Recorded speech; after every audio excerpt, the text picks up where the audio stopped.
الله أكبر الله أكبر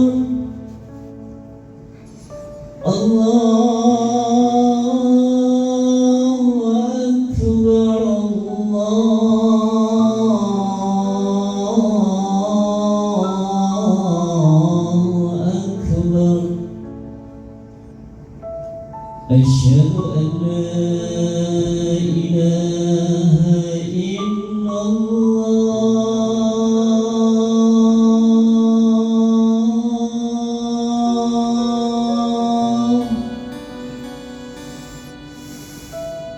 أشهد أن لا إله إلا الله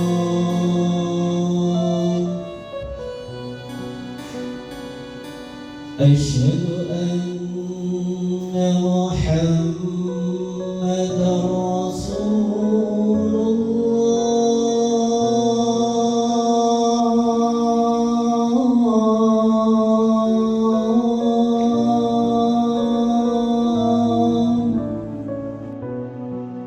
الله أكبر الله أكبر أشهد أن لا إله إلا الله أشهد أن محمدًا رسول الله حي على الصلاة حي على الفلاح الله أكبر.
أعوذ بالله من الشيطان الرجيم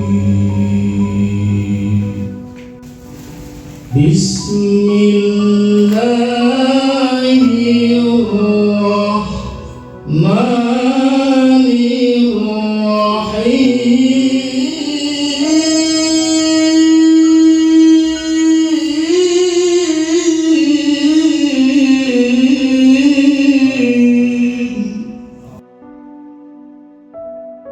إن هذا القرآن يهدي للتي هي أقوم ويبشر المؤمنين.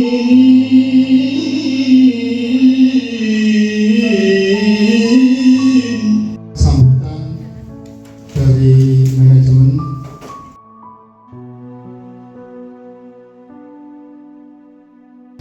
Assalamualaikum warahmatullahi wabarakatuh.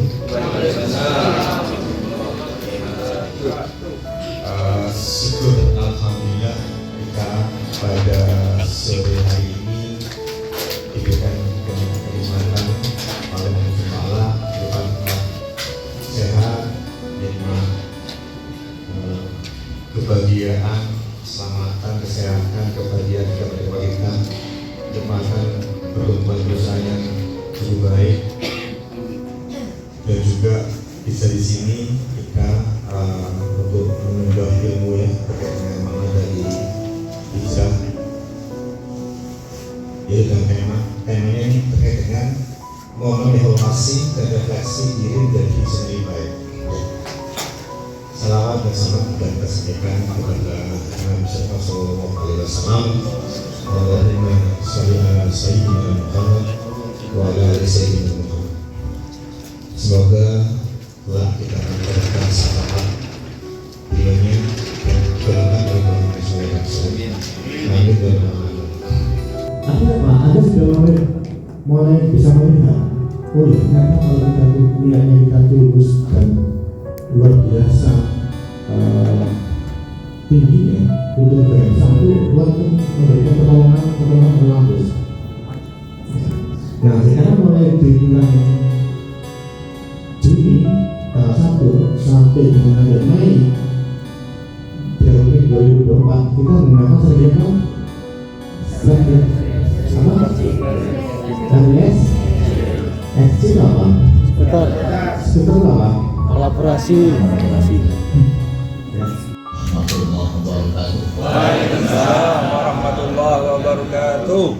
Bismillah, alhamdulillah, wassalatu wassalamu ala rasulillah wa ala alihi wa ashabihi wa mawala wa la hawla wa la quwwata illa billah ma ba'du.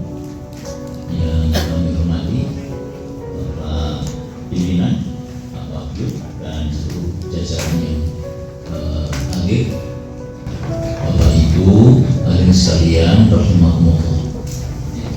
Alhamdulillah karena rahmat Allah semata sore ini kita sekalian bisa bersilaturahim sekaligus dikemas dalam bentuk pengajian. Mudah-mudahan silaturahim kita ini akan semakin menambah alirnya rahmat Allah dan berkahnya.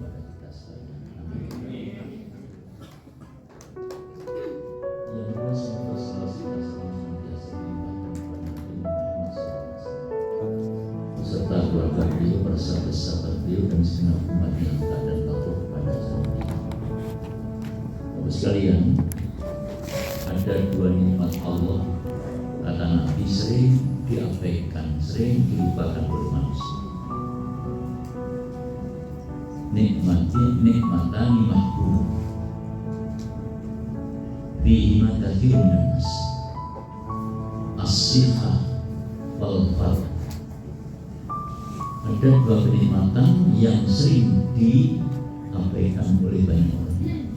Yang pertama nikmat sehat, yang kedua nikmat sempat.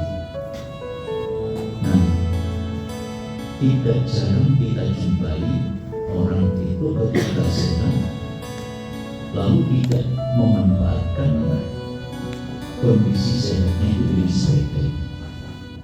Karena itu orang yang pernah sakit mesti akan bisa mendapatkan banyak hikmah. Rasanya sakit itu baik gimana ya. Nah, maka di saat dia sehat betul-betul akan bisa merasakan nikmatnya sehat. Lalu yang kedua nikmat sempat. Panjenengan semua ini punya kesempatan menjadi karyawan di Suabina Grand. Suabina Grand ini merupakan satu kenikmatan. Jadi nikmat itu bukan hanya sekedar berupa makanan, kesempatan untuk bisa mengambil posisi di suatu tempat, di tempat pekerjaan, di mana saja itu adalah bagian dari nikmat. Karena itu syukur kita harus terus kita tingkatkan supaya dengan kita memperbanyak syukur nikmat akan terus bertambah. Apalagi tadi sudah diiringi ada Allah menyatakan A'udzu billahi minasyaitonir rajim la in syakartum la azidannakum. Jika kamu bersyukur tentu nikmatku akan aku tambahkan. Baik, terkait dengan momen hijrah di dalam Al-Quran di surat Al-Hasyr ayat nomor 18 Allah menyatakan A'udzu billahi minasyaitonir rajim ya ayyuhalladzina amanu ittaqullah wal tanzur nafsum ma Innallaha khabirun bima ta'malun. Wahai orang-orang yang beriman, bertakwalah kamu kepada Allah. Wal tanzur nafsum ma qaddamat. Hendaklah setiap pribadi, setiap individu orang yang beriman selalu melakukan evaluasi. Ini kan temanya evaluasi. Melihat kembali pengalaman perjalanan hidup di hari-hari yang kemarin. Apa yang sudah kita lakukan pada hari kemarin? Sebagai seorang mukmin, sebagai seorang muslim, sejauh mana kita menyatakan sebagai seorang mukmin, sejauh mana kita menyatakan sebagai seorang muslim, sebagai seorang pekerja, sebagai seorang karyawan, sebagai seorang pegawai, sejauh mana kita sudah bisa melaksanakan tugas-tugas pekerjaan-pekerjaan yang telah diamanatkan kepada kita. Itu perlu kita evaluasi. Ketika kita di sana menemukan ada titik lemah, ada kekurangan, setelah kita melakukan evaluasi, maka segera kita bisa berbenah. Perlunya apa? Lihotin untuk kesiapan hari esok kita. Tadi dijanjikan 2024 ini, 2024 akan mencapai target sekian, luar biasa. Memang orang harus punya mimpi besar. Kalau tidak punya mimpi longgar, nggak akan pernah ada inovasi, nggak akan pernah ada perkembangan. Jadi Allah ingatkan wal tanzur nafsum ma qaddamat lighadin. Lihat yang kemarin, lalu persiapkan untuk yang akan datang. Dunia kita dunia yang penuh dengan kompetisi. Ketika orang tidak mampu berkompetisi, maka praktis dia akan tergeser, dia akan tertinggal. Mohon maaf, cara gampangnya nyambut kali kok kelewat akan tertinggal, pasti akan tertinggal. Ketika sebuah perusahaan tidak selalu membuat inovasi-inovasi baru dalam upaya untuk memajukan perusahaannya, sudah barang tentu nanti akan tertinggal. Nah, disinilah maka pentingnya evaluasi untuk melakukan inovasi-inovasi yang lebih bermanfaat di masa-masa yang akan datang.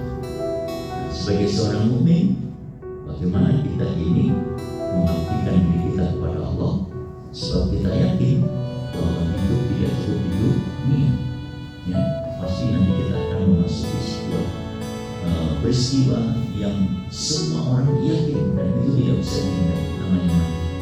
Nah, di saat kita mati, di sanalah kita nanti akan menghadap kepada Allah dan seluruh aktivitas hidup kita akan dihisab di hadapan Allah SWT.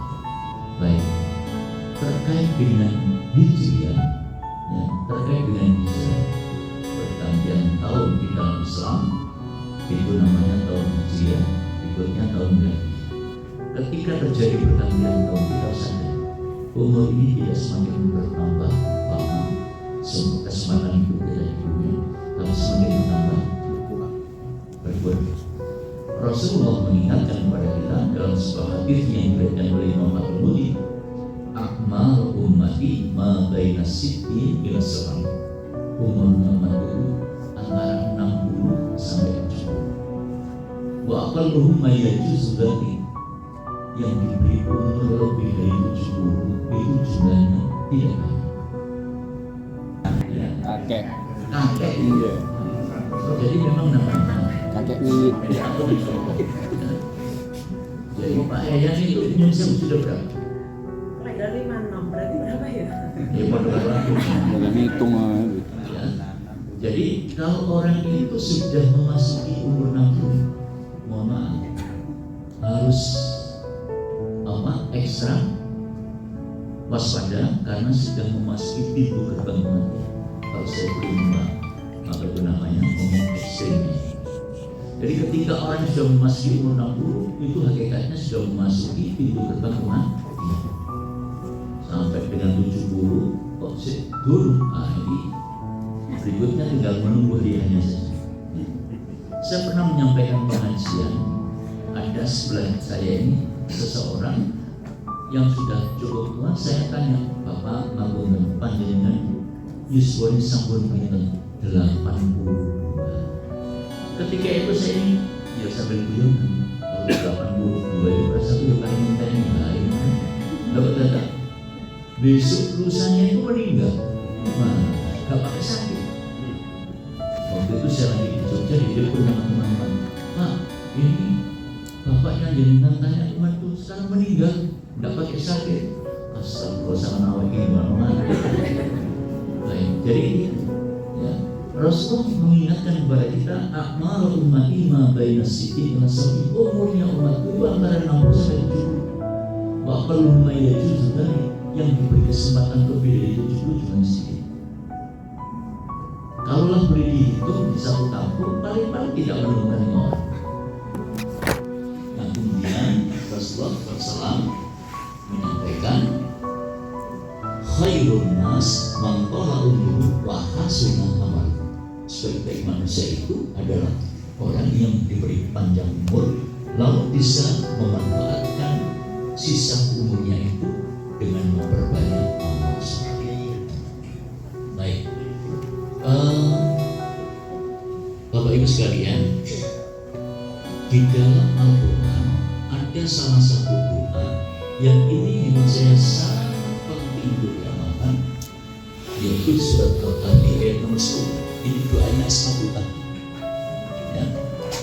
Ketika Ashabul Kahfi itu diburu penguasa yang boleh kala itu karena diperintah untuk menyembah berhala, mereka tidak mau. Ya. Lalu Ashabul Kahfi ini meninggalkan kampung halamannya, kemudian berhijrah menuju Gua. Dalam proses berhijrah ini Ashabul Kahfi senantiasa munajat kepada Allah. Rabbana atina min ladunka rahmah wa hayyi' lana min amrina rasyada. Rabbana atina min ladunka rahmah, wahai Tuhan kami, anugerahkan kepada kami rahmat dari sisi, wa hayyi' lana min amrina rasyada, dan sempurnakanlah petunjuk kepada kami dalam segala urusan kami. Kepada sekalian, kalau seseorang itu dalam hidupnya senantiasa dirahmati oleh Allah, sungguh dia akan merasakan kebahagiaan tersendiri, ketenangan hati, ketenangan pikir, ketentraman dalam hidup dan seterusnya. Ya, urusannya akan digampangkan oleh Allah, urusannya akan dimudahkan oleh Allah kalau yang bersangkutan itu selalu mendapatkan limpahan rahmat dari Allah. Karena itu doa itu hemat saya penting untuk dibaca setiap selesai sholat, khususnya Rabbana atina min ladunka rahmah wa hayyi' lana min amrina rasyada. Ya. Kemudian sekalipun seseorang itu mendambakan rahmat Allah, tetapi bukan berarti kemudian rahmat Allah itu akan datang secara ujung-ujung, secara tiba-tiba. Itu butuh proses. Apa prosesnya? Nah, di dalam surat Al-Baqarah ayat 218 ayat yang mengatakan, A'udzubillahi minasyaitonir rajim, innal ladzina amanu wal ladzina hajaru wa jahadu fi sabilillah ulaika yarjuna rahmatallah wallahu ghafurur rahim.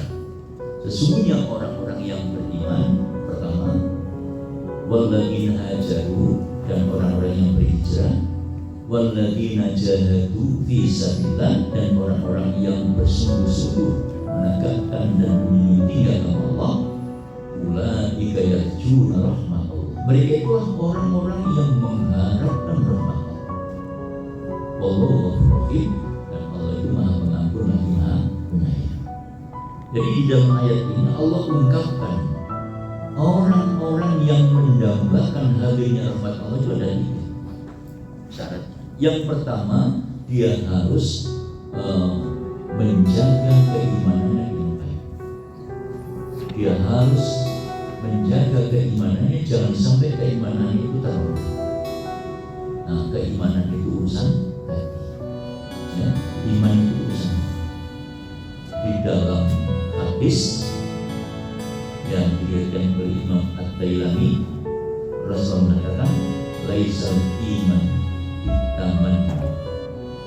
walakin ma makara fil qalb wa sadaqahul amal.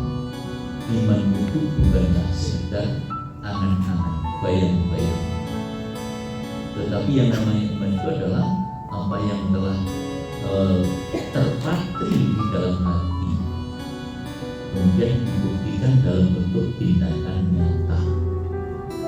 Itu namanya iman. Ketika orang itu mengaku beriman kepada Allah, tapi belum ada bukti nyata dalam kehidupannya, maka pernyataan iman itu masih dipertanyakan.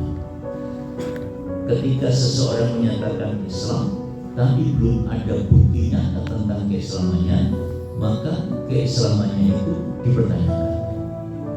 Dengan kata lain, ketika orang itu belum membuktikan keislamannya dalam bentuk tindakan nyata, maka orang lazim menyebut itu namanya Islam KTP.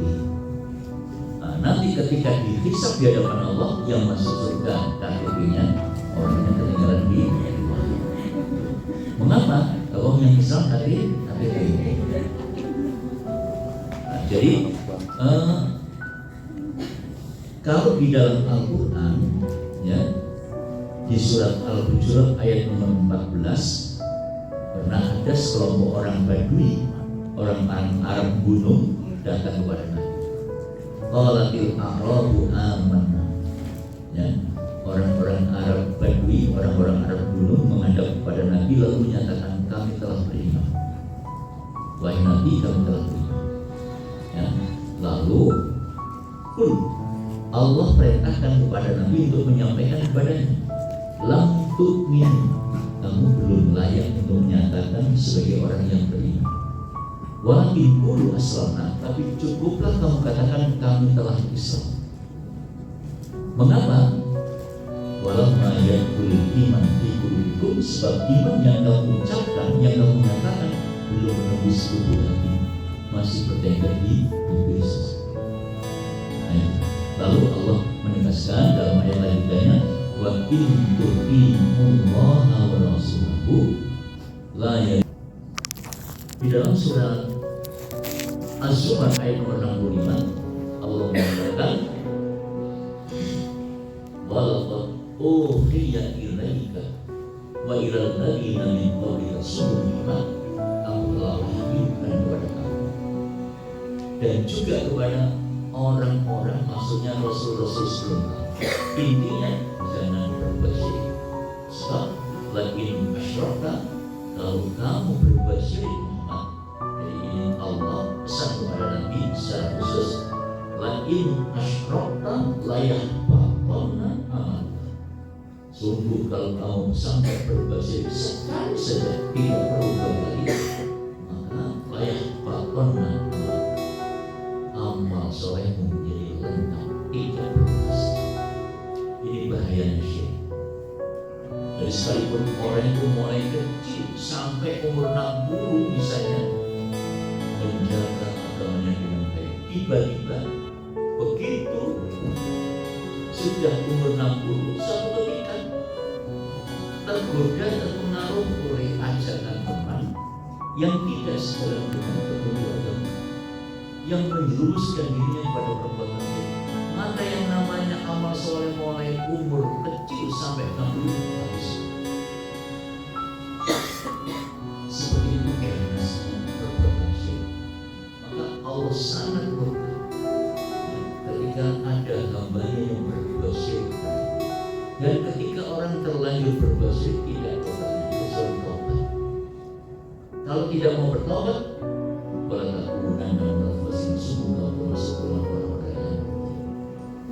itu surat Az-Zumar ayat nomor 65. Karena itu maka iman ini harus kita kawal, harus kita jaga. Ini adalah nikmat besar yang tidak bisa ditukar dengan nilai rupiah maupun dolar. Ya. Jadi kalau misalnya orang itu apa itu namanya menjaga keimanannya dengan baik, dengan benar sesuai dengan petunjuk agama, maka insya Allah rahmat Allah akan menyertainya.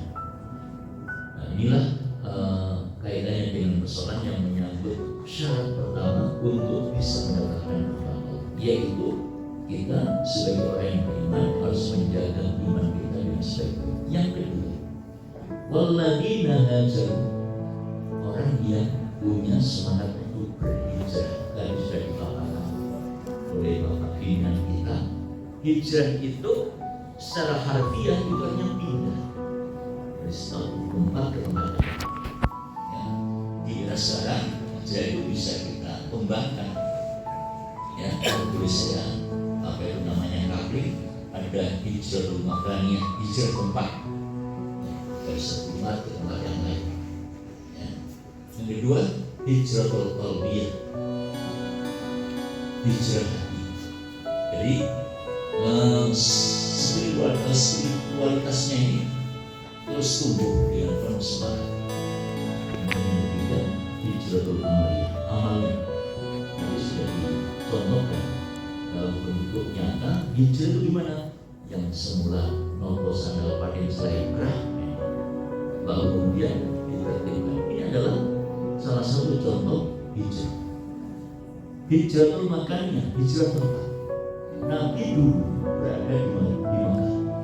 Ketika Nabi berada di Mekah dalam menyampaikan dakwah, ancaman macam-macam, bahkan penyiksaan secara fisik dilakukan oleh orang-orang kafir Mekah. Dan Nabi sendiri diancam macam-macam. Pada akhirnya tidak mendapatkan kenyamanan. Maka Allah perintahkan Nabi hijrah ke Madinah supaya bisa mendapatkan suasana baru dan dalam mengembangkan dakwahnya bisa lebih leluasa. Nah, ternyata betul setelah hijrah ke Madinah, semangat dakwahnya semakin lebih bergairah dan kemudian umat semakin bertambah besar, dan pada akhirnya kemudian Makkah yang semula dikuasai oleh orang kafir akhirnya kemudian beralih di tangan Nabi melalui Fathu Mekah. Fathu Mekah itu terjadi kira-kira 8 tahun sesudah Nabi hijrah ke Madinah. Yang waktu itu jumlah massa sudah cukup banyak, datang ke Mekah mau melaksanakan ibadah, tetapi kemudian di situ orang-orang kafir Quraisy bersikapi beda. Ada yang melarikan diri segala macam, sampai kemudian nanti ada balas dendam dari Nabi dan orang-orang yang orang-orang ternyata tidak demikian yang dilakukan oleh Nabi. Maka ketika Nabi bersama kaum muslimin masuk ke Mekah, tidak ada perlawanan, tidak ada penganiayaan, praktis saat itu Mekah dikuasai oleh Nabi. Itulah yang lazim disebut dengan Fathu Mekah. Nah, ketika Mekah ini sudah dikuasai Nabi dan orang-orang mukmin, maka dunia Mekah menjadi aman, menjadi tentram, menjadi damai. Ya, orang-orang yang dulunya pernah mengancam Nabi macam-macam justru berbalik menjadi Muslim. Setelah suasana aman, setelah suasana damai seperti itu, nah, lalu Nabi SAW dalam sabdanya, dalam hadis muttafaqun alaih dari Aisyah, an Aisyah radhiyallahu anha qalat, qala Nabi sallallahu alaihi wasallam, la hijrata ba'dal fath, tidak ada hijrah sesudah Fathu Mekah. Artinya setelah Mekah ini suasananya sudah aman, nyaman, tentram, damai, tidak ada kewajiban orang untuk pindah kota. Walakin jihadun wa niyatun, yang ada sekarang harus menata apa itu namanya kehidupan dalam suasana yang baru, sekaligus menata hati. Ya, jadi kesungguhan dalam menjalani hidup dan kehidupan untuk meraih ridho Allah itu betul-betul harus ditumbuhkan, sekaligus menata niat supaya betul-betul bisa mendapatkan ridho. Nah, tetapi ibu dan bapak sekalian, ketika orang itu berada di suatu tempat, kadang-kadang misalnya orang Islam berada di suatu wilayah, dia tidak bisa menunaikan sholat, dia tidak bisa menjaga keimanannya dengan baik, karena kalau misalnya mau sholat diintimidasi, diancam segala macam, sehingga dia tidak bisa menunaikan sholat. Kalau sudah seperti itu, maka tidak ada pilihan lain kecuali wajib untuk mencari tempat yang baik supaya bisa melaksanakan syariat Allah dengan sebaik. Bagaimana kalau tidak? Kalau tidak, nanti akan mengalami kondisi kondisi seperti yang dialami oleh sebagian umatnya Nabi yang tidak mau hijrah ke Madinah. Ada sekelompok orang yang tidak mau hijrah ke Madinah, ya, kemudian mereka di Mekah tidak bisa melaksanakan ibadah sebagaimana mestinya, diancam diultimatum dan lain sebagainya. Lantas pada saat terjadi perang Badar, orang-orang Islam ini direkrut oleh orang-orang musyrik untuk ikut bergabung dengan orang-orang musyrik, dengan orang-orang kafir, memerangi Nabi dan orang Islam. Nah, dari situ kemudian turun ayat. Ya. Ketika terjadi pertempuran antara pasukan Nabi dengan orang-orang kafir yang masih disebut dengan perang Badar, ya, perang Badar itu perang dahsyat. Jumlah umat Islam yang Nabi cuma 314 orang, sementara orang kafir jumlahnya 1000 orang. Ya. Jadi itu secara perbandingannya tidak imbang satu berbanding itu. Tapi di dalam surat Al-Anfal Allah ungkapkan kalau orang itu sabar, satu orang itu bisa mengalahkan 10 orang. Kalau sabar, ya. Kalau sabar begitu, kalau tidak sabar ya kalah. Ya. Kalau tidak sabar yang banyak bisa jadi kalah seperti yang terjadi dalam perang Uhud. Kenapa tidak sabar? Karena terpengaruh oleh dunia. Akhirnya kemudian pasukan Muslim kalah. Baik. Jadi ketika ada orang-orang Islam yang tidak mau ikut hijrah kemudian dipaksa untuk bergabung bersama-sama orang-orang kafir, orang-orang musyrik memerangi Nabi, pada saat itu kemudian terjadi perang Badar, mereka banyak yang terbunuh. Nah, ketika mereka itu terbunuh, maka mereka itu termasuk kategori orang yang terbunuh. Al-Quran mengatakan innal ladzina tawaffahumul malaikatu dzalimi anfusihim. Ya. Sesungguhnya orang-orang yang dimatikan, yang dicabut nyawanya oleh para malaikat dalam keadaan mendolimi diri mereka sendiri. Lantas mereka ditanya oleh malaikat, ya, bima kuntum, bagaimana keadaan kamu dulu di dunia? Lalu kunna mustad'afina. Dulu kami adalah orang-orang yang lemah, orang-orang yang tertindas. Kami tidak bisa melaksanakan syariat Allah, tidak bisa melaksanakan sholat, tidak bisa melaksanakan ibadah kepada Allah karena kami dalam ancaman, kami dalam tindas dan seterusnya. Para malaikat tanya, alam takun ardullahi wasi'ah, bukankah bumi Allah itu luas? Ini dalam bahasa Arab, dalam ilmu namanya pertanyaan tapi sifatnya menghinakan. Orang harus ngerti. Ya aku minggu gak salah apa-apa. Apa gak kelebihnya membunuhnya Allah itu jembat. Nah kayak gitu. Ini pelecehan. Ya. Jadi mereka dilecehkan oleh para malaikat. Alam takun ardullahi wasi'atan fatuhajiruha. Ya. Mengapa kamu tidak mau berhijrah? Sementara kamu sadar bahwa di situ kamu tidak bisa melakukan ketaatan kepada Allah. Fa'ulaika ma'wahum jahannam wasa'at masjid. Maka tempat mereka itu adalah neraka jahannam, dan neraka jahannam itu adalah tempat yang paling buruk. Naudzubillah dari surat An-Nisa ayat 9. Karena itulah maka ketika orang itu berada di suatu wilayah tidak bisa melaksanakan petunjuk agama dengan baik, yang adalah ancaman macam-macam, maka mereka wajib. Ketika suatu perusahaan di suatu tempat mengalami kemandekan, untuk bisa mengembangkan perlu relokasi untuk bisa mengembangkan perusahaan itu supaya bisa mendapatkan respon yang lebih positif dalam upaya untuk mengembangkan di masa-masa ini. Kalaupun tidak, maka harus ada langkah-langkah konkret seperti yang tadi saya sampaikan berikutnya. Karena aku sering keluar ini dalam rangka untuk mencari relasi saja, untuk melakukan kerjasama dengan berbagai pihak.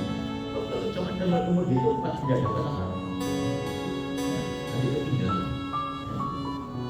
Apalagi biasa, orang sekarang itu beli nggak usah datang ke office atau dia.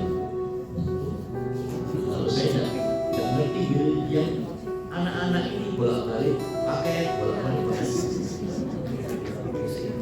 harus ketinggalan.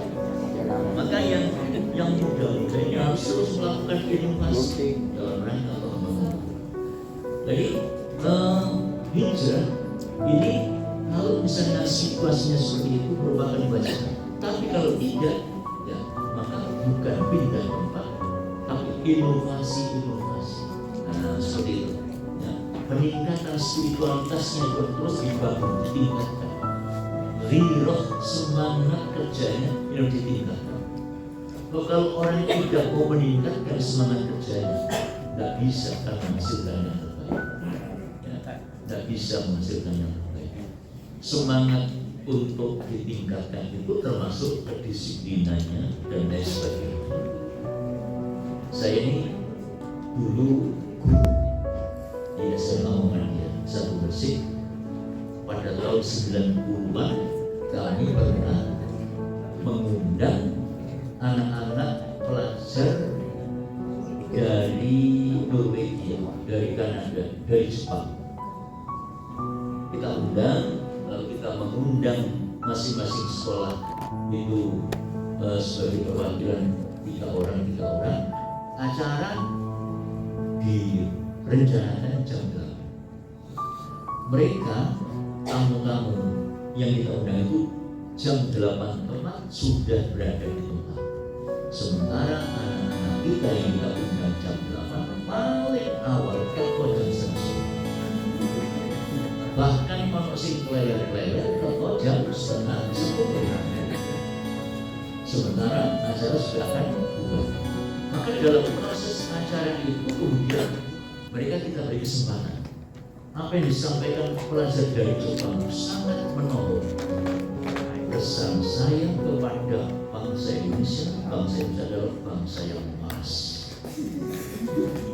Rasanya takut. Kenyataannya begitu. Yang punya wal asri siapa? Kita manusia. Wal asri kita. Artinya apa? Perhatikan apa? Begitu seriusnya Allah itu bersumpah dengan wal asri. Perhatikan. Artinya Allah mendidik kita menjadi orang yang disiplin. Disiplin menghargai waktu, disiplin dalam segala hal. Tapi disiplin di sini ditertibkan lewat waktu. Kita sholat itu melatih kita untuk bersifat berlaku disiplin. Ya. Termasuk baris waktu berjamaah. Imam itu kalau sudah masuk ke tempat imaman tidak boleh langsung berhukum Allah Akbar, tapi harus perhatikan dulu ketertiban makmum.